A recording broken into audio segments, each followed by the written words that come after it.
group chat အတွင်းရှိလှုပ်ဆောင်ချက်များ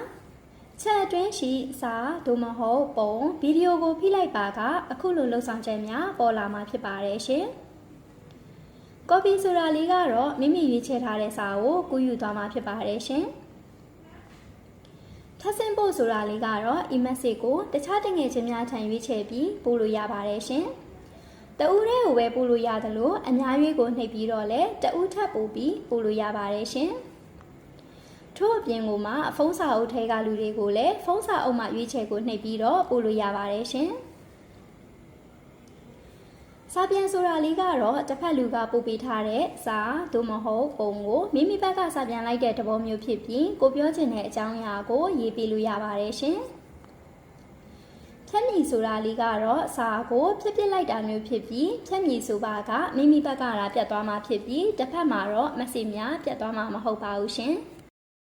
ရွေးရန်ဆိုတာလေးကတော့ message များကိုအများကြီးရွေးချယ်ပြီးလှုပ်ဆောင်လိုပါကရွေးရန်ကိုနှိပ်ပြီးအောက်ကများလေးနှိပ်လိုက်ပါကတခြားလူများကိုတကြောင်းချင်းစီသို့မဟုတ်တစုတစည်းတည်းပို့လို့ရပါတယ်ရှင်ထို့အပြင်ညာဘက်ကောင်းရှိအမိုက်ပုံးလေးကိုနှိပ်ပြီးလည်းဖြတ်လို့ရပါတယ်ရှင်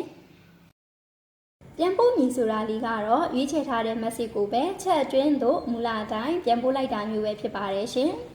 တီးတဲ့စာပြန်ဆိုတာလေးကတော့ရွေးချယ်ထားတဲ့ message ပိုင်ရှင်အားစကားဝိုင်းတဲတွင်မဟုတ်ဘဲတဦးတည်းတီးတဲ့စာပြန်လိုပါကတီးတဲ့စာပြန်ကိုနှိပ်ပေးရမှာပဲဖြစ်ပါတယ်ရှင်